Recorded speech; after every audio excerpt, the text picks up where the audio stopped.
Сайн байцгаана уу эрхэм хүндэт сонсогчдоо. Үндэсний шилдэг радио UBM 89.3-аас бэлтгэн хүргэдэг Монгол бахархал түүх соёл уламжлалын нэвтрүүлгээ ажлын өдрүүдэд 16 цагаас хүлээн авч сонсоорой. Үндэсний шилдэг радио UBM 89.3. UBM радиотай хамтдаа байгаа сонсогч та бүхэнд энэ цаг мөчийн мэндийг хүргье. Тэгэхээр шууд эфир дээр хөтлөгч буйна. Хөтлөгч багийн та бүхэнтэй хамтдаа байна. За өнөөдрийн сонсогчдоо. За өнөөдрийн манай Монгол бахархал нэвтрүүлгийг эхлэх бэлэн боллоо. За тэгэхээр манай энэ нэвтрүүлэг маань өөрөө юм байгаа шүү дээ. Үндэсний түүх, өв, соёл, за тэгээд одоо түүхтэй холбоотой янз бүрийн сонин содоо мэдээллүүдийг хөрөх зорилготой юм нэвтрүүлэг юм байна. Тэр утгаараа бид өнөөдөр Монголын хамгийн аимшигтай газрууд гэсэн ийм сэдвийг сонгож сонирхолтой байх гэж бодоод энэ түүхийг бол бэлдэж авч ирлээ. За тэгээд Монголын орны одоо сүм четвэртээ хэмээн яригддаг одоо зарим газруудыг одоо онцлох гэж байгаа маа. За эхнийх нь тэр Хинтээ аймгийн Өмнөдлгэр сумыг одоо дурдмаар байгаа. За чи тийм байна. Би бас уншиж судалснаар энэ Хинтээ аймгийн өмнө дэлгэр гэхээр ер нь мэдхнийг нь бол мэдэх байхаа энэ Монголын демократ нам гэж одоо тухайн үед байсан тийм. За одоо 1990-ад онд Монголын нууц тавчаа зохиогдсны 750 жилийн ойгоор Даншиг наадам үзэхээр Улаанбаатар хотоос за одоо яг миний саяны ярьсан энэ демократ намынхан явж байгаад хив үзэгдэлтэй таарч исэн байгаа байхгүй. Энийг бүр яг ингээд яриад идэг штэ. Олон ч удаа бас телевизээр ч гэсэн ер нь гарч исэн да. Тийм. Яг нөгөө тэд их одоо тэр хүмүүс маань ингээд нөгөө Чингисийн их зэрэг байлдаж байсан гэх түүхтэй тийм одоо талд хонжисэн юм байлээ. Одоо энд өмнө ингээд баатрууд байсан, дайн дажин болж исэн гэсэн гээл те. Гэтэл яг үнэхээр шүн дундын үед одоо амар айхтар морин төргөн тэр талд чинь ингээд сонсгоод одоо ингээд төргөн сонсогдоод за тэгээд уухаа хашаараад дуу тэгэл янз бүрийн одоо ингээл ном сумны жингнэ одоо тэгэл цавчж байгаа хидж байгаа алж байгаа бүр үхэж бүзэр одоо үхэж байгаа одоо ингээл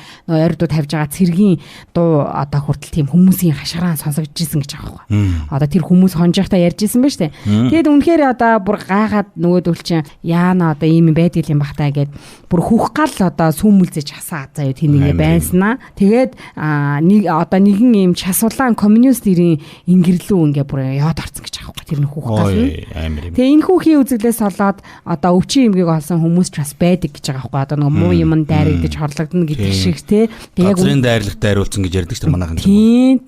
Яг тэрнтэй адилхан ингээд тэр Хинтээ аймгийн өмнө дэлгэр сумд одоо Чингисийн баатрууд байлж исэн тал нутагт гэдэг энэ хэсэг бүлэг юм нам одоо те демократ намын социал-демократийн. Тийм социал-демократийн. Одоо 90 он гэдэг чинь саяхан байгаа байхгүй. Тийм ээ. Тийм 30 хэдэн жилийн өмнө. Ер нь бас за энэс гадна би бол бас хэд хэдэн зүйл сонсч байсан. Яг ер нь нэг үе ингээд нэг цаг хугацааны портал буюу цаг хугацааны хонгил нээгддэм шиг байна. Зүгээр одоо яг ороод гараад ирсэн биш одоо яаж мэдв. Гэхдээ ер нь бол ингээд ганц монголч биш одоо ингээд одоо манай говьд ч гэсэн бүр 1700 оны үеийн Английн ус онгоц харагддаг гэдэг аахгүй юу. Манай Монголын говьд ингээд зэрэглэн дунд нэг ингээд үзэгдээл хүйгээл энэ ус онгоц энд юу хийж байгаа юм бол доо гэл ингээд алсаас ингээд харахад л нэг зэрэглэн дунд нэг харагдаад алгуулдаг гэж. Тэгэхээр яг ингээд цаг хугацааны портал буюу одоо ингээд нэг юм хонгил үе нээгдээ тэр үеэр нөгөө тэр одоо юу гэдэг 2-300 жилийн өмнө 1000 жилийн өмнөх ингээд нэг төрсөн ингэж орж ирэл тэгэл ингээд алгуулад байд юм уу та. За яг нөгөө бас нэг кино шиг юм шүү.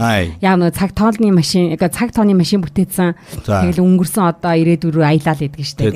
Тийм нэг Холливуудын кино тий. Тэгээ нэг хөгшин нэг амар машин бүтээгчтэй нэг залуутай хоёлаа аялал яваал байдаг шууд хараа.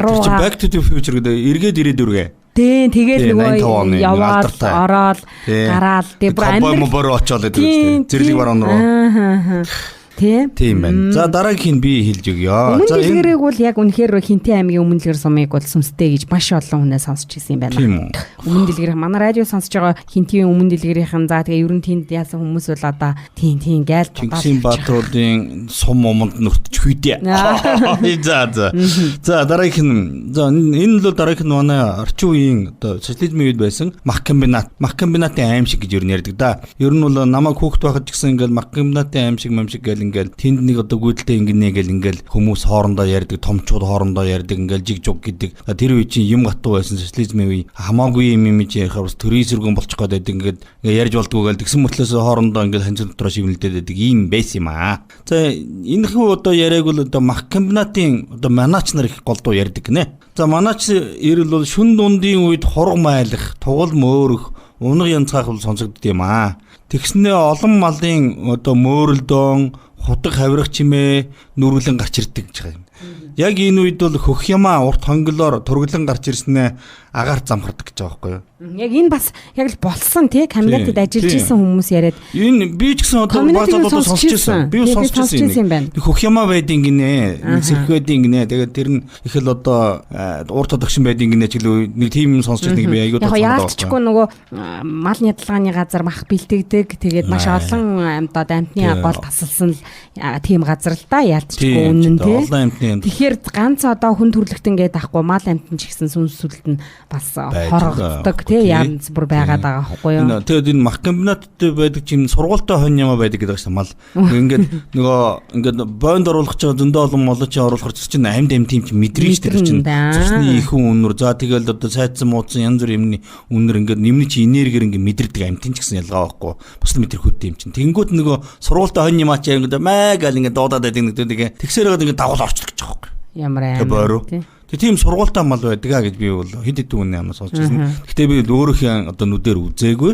Гэтэл одоо учир мэдэх хүмүүс бол ийм сургуультай мал байд юм аа гэж ярьж байсан. Хөгсөрхийг бол ялчгүй би сонсч ирснийгээ санаж байна. Хөгсөрхим ч одоо сайн мэдэхгүй байна. Ямар ч байсан мах комбинатик бол аимшигтай гэж хөхөхад хүмүүс ярьдаг л байсан тийм. Малын дууд уулдд ингэнэ, нэг цэнхэр ямаа гарч ирд ингэнэ гэж би сонсч ирсэн юм байна. За энэ бас нэг яалтчгүй одоо Монгол орны сүнс чөтгөртэй хэмээн яригддаг газруудын тоонд бол энэ чөтгөрийн даваа гэж байдаг юм байна. Тэгээд чөтгөрийн даваа гэхээр одоо хаана гэдгийг ингээд судлаад үзсэн. Энэ Архангай аймгийн Булган сумын 3-ын даваа хэмээх газрыг чөтгөртэй гэж одоо архангаачууд бүр баталдаг гинэ. Танай нутаг. Тийм.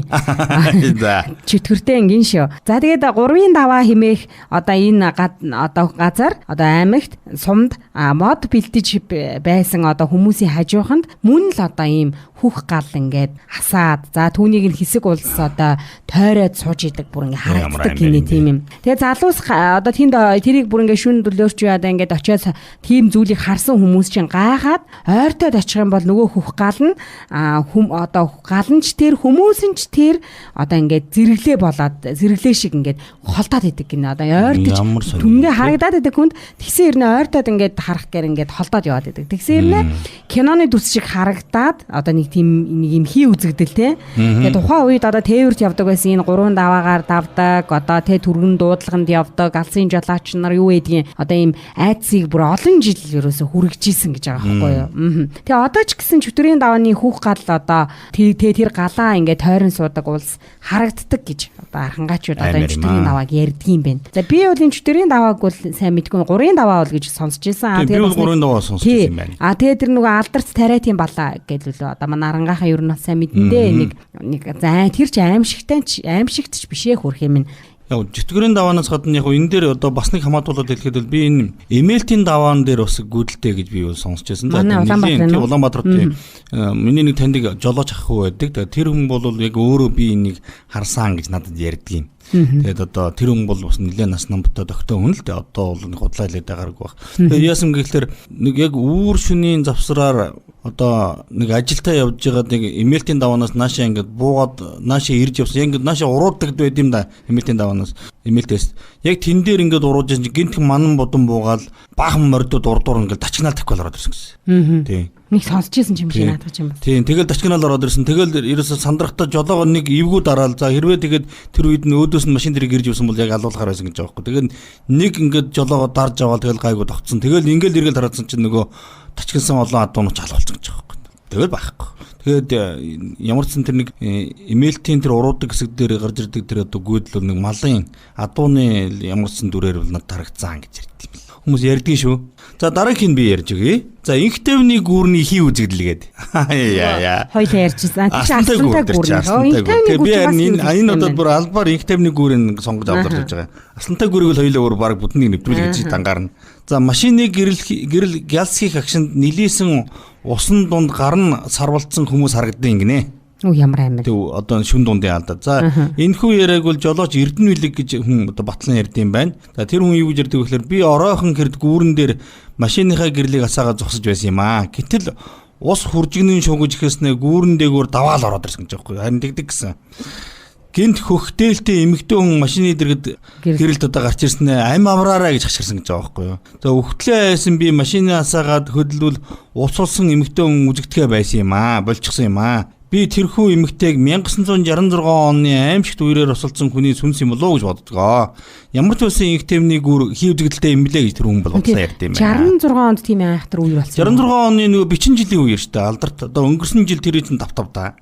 Тий. Нөгөө инхтэмний гүр давж урсчихсан. За тухайн үед бол нөгөө туулгуулын дагуу одоо 70 хийгээгүй байсан учраас нөгөө 3 өдөр дараалсан бороо ч нэрөөсөө нэг мэдсэн чинь нэг жаахан ширүүн бороо орж яг наадмын үеэр штэ тэр чи ядж хахад тэгэл ерөөсөө наашаа энэ Улаанбаатар руу нийлгээл ороод ирсэн гэсэн. Тэгэл инхтэмний гүр даваад одоо инхтэмний гүрэн дээгүр тэр үер нь бол ус нь хайлж урсж яасан гэж ярьд юм бэл. Амар тийм. Ийм юм байд юм лээ шүү. За дараагийнх нь таас хэлэн чи амар юм байна. За авдралтын гяндан гэж байна.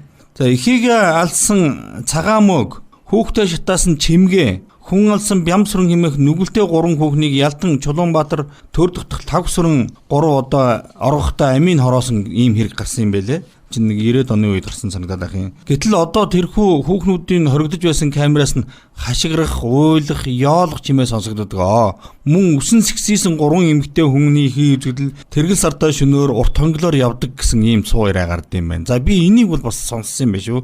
Чи өнчин цагааны түүхийг явах уу? Нөгөө ханы материалын цагаан байшин гэдэг. Гэхдээ тэр өнчин цагааны чинь тэгээ сүүлд сонсохны засвар масвар хийгээд одоо зассан байлээ. Харин тийм тэгэж яриад л шүү дээ. Засвар хийгээд оруулсан байна гэ тий. За энийг бол манай сонсогчид сайн мэдэх баг. Сонгон найрхан дургийн хана материалын ойролцоо 4-р хороонд одоо байрладаг аимшигын цагаан байшин гэж хүмүүс ярьдаг. За эзэнгүй энэ байшингийн оршин суугч нь эрэгтэй эмэгтэй хий үзэгдэл байдаг гэж байгаа байхгүй юу яг. За 9-ийг харьцан 10 харьцаатай өвлийн байшингийн анхны эзэд нь гээд эрэгтэй эмэгтэй 2 хүн за мөнгнөөс олж тухайн үедээ хоорондоо маргалдаад бие биенийгээ хороосон байдгийн байна энэ байшин. За тэгээ түүнээс хойш энэхүү байшинг одоо хий үзэгдэлтэй гэж хүмүүс бүр ингээ мэддэг болсон. За аимшигын цагаан байшинг анх 2 сая төгрөгийн үнэтэй байсан ч одоо авсан эзэд нь хий үзэгдлээс нь айхын одоо айгаад тий энэ ч бас хүн чинь хэцүү шттэ. Айхын ирэхэнд бүр хямдруулан зарсаар өдгөө бараг одоо үнгүү одоо нилээ хэдэн жилийн өмнө бол үнгүү байсан юм байна. Нилээ хэдэн жил ерөөсө хүн амтан байдаггүй тий. Энд чинь тэгэхээр ханы материал гэхээр өөр үнчин цагаан болж таарад байна. Ханы материал бол нөгөө 22-ын давчны үнчин цагаан гэдэг. Тэр биш сонгон хайрхан дургийн ханы материал. Ханы материалын үнчин цагаан юм байна. За. Ханы материалын цагаан байшин гинэ. За тэгээд энэ одоо яг яадаг хий үзэгдэлтэй юм бэ гэсэн чинь оройхон хэрд одоо бүр цус нүжиндээ хайлтсан тийм эрэгтэй эмэгтэй 2 хий үзэгдэл орж ирээд мөнгө нийтэх гэж байгаа. Аа юм аа. Йоо. Тэгснээ хоорондоо зодолдоод эрэгтэй эмэгтэйгээ одоо эрэгтэй эмэгтэйгээ алдаг. За тэгээ гівч нар мандаад өглөө олонго чив чимээгүй бол. Тэгээ эрэгтэй хүний хоолоогоор одоо мөнгө гэд одоо сонсогддог гинэ. Тэгээ тэр байшинг авсан хүмүүс бол одоо амьдын там биздээ. Маа минь юу гэж байгаа юм бэ? Шүн орой олонгууд л 2 амар цус нүчтэй 2 хүн гарч ирж хоорондоо хэрэлдэж алцаал. Тэгээл хоорондоо задлаад бүр ингээд бүр одоо хүн төвчхүү. Хэцүү шүү дээ одоо шүү дээ. Миний төлөвлөлөө болио. Өөр цайдл мөнгө авъя гэж хоорондоо хэрэлдээд байвал. Тэр одоо 3 жилийн өмнө болох нь дээ. Би чинь одоо 21 онд билүү фэйсбүүкээр ингээд үзээ байжсэн чинь тэр сонгон хайрхан дөрөвтэйс юм аа. Яг одоо хэдгээр хороогийн санахгүй сонгон хайрхан дөрөвт гүйдэлтэй байшин хямдхан зарнаа. За одоо энэ цагаан байшин юм шүү. Бараг шух юм шүү. Тэгээ нэг 10 саяар ч үлээ өгнөө барина гэд ингээд хийж. За тэг гүйдэлтэй үнэхээр гүйдлийн дараа давч бол би ингээд амар одоо дажгууд гашаа машаан гоё байшин боломжийн энийг одоо 10 саяас шууд сайн яриад өглөө гэдэгжсэн байхгүй. За тэгэл нэг хүмүүс чинь доор нь комментээр бичиж штэ гүйдэлтэй яг үнэн юм уу нэрээ юм уу бас үзээ хараа барэ гэл ингээд янз янз гүйдэлтэй бол дими юм шүү нэргээл зөндөө коммент бичээдсэн. Тэгээд яг хуу чимэг болцсон. Төд бодлгүй хэдхэн сарын дараа ахаад нөгөө зар ороод ирсэн. 3 саяас яриад өгнө. Сайн яриад өгнө. Тэрийг бол би заастаа яг өөрөө харж ирсэн нэг санаж. Тэр постыг бол би яст. Үнэхээр одоо тэр постыг харж ирсэн хүмүүс ч одоо сонсож байгаа баг та бас. Аха. Би бодохдоо энийг сайн нөө хойлонгийнх нь үнчин цагаан бол. Үнчин цагаан чинь бол зүгээр болсон гэсэн. Одоо ханы материалын юу 22-ын төвчний үнчин цагаан гэж яриад байгаа ч тийм. Тийм. Энэ бол андаа штэ. Тэр таны өмнө ярьсан үнчин цагаан чинь бол одоо засвар хийгээд өөр хятадуудч гэж байдаг. Цагаан болцсон, гоё л болцсон байлээ. Тэгээ үнчин цагааны яг зүгээр чи нэгж үнчин цагааны яриад бол би үнчин цагааны талаар жоохон дурдж өгье. Яг миний сонссноор бол үнчин цагаан дээр нэг эмэгтэй хүний сүнс байдیں۔ гэсэн. За тэгээд одоо социализмын үед юм да. За социализмын үеийн төгсгөл нөгөө 90-ад оны үед нэг одоо яруу найрагч нөхөр нөгөө бас ингээд нэг од болчих гээд нөгөө нөхөр чинь ингээд янз янзын юм ингээд тэгээ одоо за энэ үнчин цагааныг сонгож яваад тэнд үнэхээр одоо хий үзэгдэл байд юм бол одоо тэрнийг бичнэ гэдэг. Яг юм бичдэг барьдаг тэрэлдэг нөхөр байсан юм шиг байна. За тэгээ яваад очиод тэнд бол одоо нэг 2-3 хоноод 3-4 хоноод ингээд алга болсон. Тэгээд нөхөр бол тий тэр нөхрөөс бол ерөөсө тэмдэглэлийн төр нүлцэн гэж байгаа. Тэгээд ингээд бичсэн. Эхний шөндөө бол ерөөсө юм дуулдаагүй. Тэгээд нөхөр бол одоо энэ одоо өстө худлаа байна. Би үл энд яагаач вэ? Зүгээр байна. Асуудалгүй гал ингээд ер нь хий үзэгдэл үнчин цагааны тухай дүүж худлаа юм шүү гэл ингээд эхний шөндөө бичсэн. Тэгээд хоёр дахь шөнөөс нь голоод нэг юм дуулдлаа. Шүн намайг унчсан миний хүнжлийг нэг юм татлаа гэж хэлсэн. Тийм бичсэн. Тий бичсэн. Тэгсэн чинь тэр чинь ингээд өөрөө нэг гоё бичгийн хэвтэй залуу байсан гэж байгаа. Тэгсэн чинь хажууд нь бас нэг ингээд бүр юм мөрөө сарын ингээд бичгээр энэ нөхрийг одоо эхний чинь намайг тоосонго өнөөшнөөс эхлээд би энийг дэглэнэ гэдэг өөр үний бичгээр бичсэн. Оо ямар амар юм. Тэмдэглэлийн төр дээр нь. Тэгээд нөгөө нөхөр чинь дараад нь болохоор ингээд одоо за 3 дахь шөнө болж байна. 3 дахь шөнөөс ахуулаад нэг зүсчтгэр одоо яндангийн нүхээр одоо тэр нэг том яндангийн нөхөр социализм яндангийн нүхээр нэг эмэгтэй хүн мөлхөөд ороод ирлээ. Тэр хүн ингээд нохоо шиг цомцоод суучаад хаалганы тэнд над руу хараад суугаад байх юм аа. Ингээд уг нь их гоё царай сайтай гоё эмэгтэй шармаа нүцгэн юм нохоо шиг оцоод суучаад над руу хараад байх юм аа гэж хэлсэн. Тэгээ ингээд сүнс чөтгөр байд юм шиг байна гэх. Тэгээ нөгөө нөхөр чинь яахаар нь тэр чинь зоргоо чингалах гэдэг нэг арих луугаад байсан юм да. Тэгээ нэг арих хөлөө хийж өгөөд нэг өгсөн чинь нөгөө нөхөр нь ингээд аваад нөгөө цомцоо сууж байсан нөгөө эмэгтэй нь татчих гэж яах вэ. Тэгээд одоо юу яасан чинь дахиад дараагийн шөнийн дараагийн тэмдэглэлийн дээр нь өдрийн тэмдэглэлийн дээр яасан гэхээр өөр тэр эмэгтэй сүнснээс өөр сүнс юм шиг байна. Тэр одоо тэрнийг манай тэрнийг ингээд тэрэнд одоо энэ ирсэн залуу таалагдаад байх шиг байна. Гэхдээ энэ мөг би өнөөш нь яг ухнаа гэж бичсэн байна гэж байгаа байхгүй юу. Оо ямар яа. Тэгэл тэр шөнөөс хойш байхгүй. Ганцхан тэндээс ерөөсө тэмдэглэлийн дэвтэр нь тэгээд нөгөө тэр чинь алга болцсон. Тэгээд нэлээд удаан хугацааны дараа эрэл сурал болоод байсан чинь яг нөгөө нөхөр чинь бол яг тэр үнчин цагаан руу явахын өмнө найзтай загсан байгаа юм да. За би ингээ үнчин цагаан руу явлаа. Тэндээс би нэлээд ол зомогтой ирж магадгүй баг. За тэгээ эмигээд мэдгүй би тийш явсан шүү найзтай хэлж явсан. Тэгээд алга болцоод байсан чинь ээжээс эрэл сурлуулаад байсан чинь найз дээр нь очиод найз нь тийш очсон гэдэг ингээд цагдаа зэрэг цагдаа болоод ингээд чинь тэмдэглэлийн дэвтэр нь олцсон. Тэрэн дээр нь тэгж бичээл тэгэл маргааш нь байхгүй. Тэгэл ор сорохгүй алга болсон. Ийм одоо түүхийг би сонсч байсан шүү. Үнчин цагааны талаар. Тэгээ одоо л би сонсохны тэнд чинь хятадууд нэг тийм сэндвчийн юм зам болгоод яацсан тий нэг тийм ер нь тэгээд айхтар хүчтэй тэр тусал ном хийдэг хүмүүсээр бол тусал ном хийлгээл одоо дарддаг юм шиг байна л да. За нарийн ярих юм бол би энүүхэн хон ч гэсэн одоо дэлгүүр байгаа газар байна шүү дээ. Нэг дэлгүүр байгаанда за би нэрийг хэлж болохгүй тий. Танай гэрийг хойхон дээр байгаа. Тийм тэр бол бас одоо нэлээд гүйдэлтэй байж байгаа тэр 90-д онд бүр айгүй хүчтэй ламнараар хэдэн өдөр ном уншуулж байгаа засаа тэр газрыг аваад айгүй одоо бол хөргөн дэлгүүр өснө. За одоо баруун дөрвөн зам дээр нэг газрыг л одоо надаар хэлэлдэг хүмүүс мэдэх бах та. Гэтэ ер нь энэ хоошоо одоо энэ шин зам дагуу тэгээ бүр тэрнээс хоошоо одоо нөө хятадууд их байдаг биш үү? Одоо хуршигсгүүр тэгэл тэрүүгээр чинь орон сууц элдв янзын баригдаагүй яг л нөө хятад хороол гэр хороол морол байдаг байхад тэгэл сүнс чөтгөр тэгээ сэлдэртэй агаад хэл хам байдаг. Тэгээ сүнс ярьсан чинь бүр чиний амыг зууруулаад байгаа юм шүү тэр хөөх талч. Ямар амар. За ингээд өнөөдрийн нэвтрүүлгээр бит хоёр бас ийм сүнс чөтгөр те Монголд бас аимшигтай гэж манай Монголын түүхийн нэг хэсэг учраас яг бид нар чинь түүхийн дандаа гоёын дурдахаас гадна бас байгаагийн боддоор дурдаад заавал сүүдэр талын хэсэг дурдчих нь бас нэг л түүхийн нэг хэсэг юм шүү дээ гэж бодож бас сонгож орж ирлээ. Цаг үеийн нөхцөл байдал тааруулаад багтаа хэрнээ өөрөө ирэхгүй хүний ингээд гэхдээ бид нар энийг зөндөө сонсцсон. Бивэл нилийн 2-3 инч гэсэн хүүхд байхаас ахгүйдээ сонсчихсан түүх байхгүй юм чи. Тэгээд Монгол орны сүнс чөтгөртэй хэмээн хамгийн их яригддаг газруудаас та бүхэндээ бас товчхондоо өнөөдрийн нэвтрүүлгээрээ хүргэлээ. Тэгээд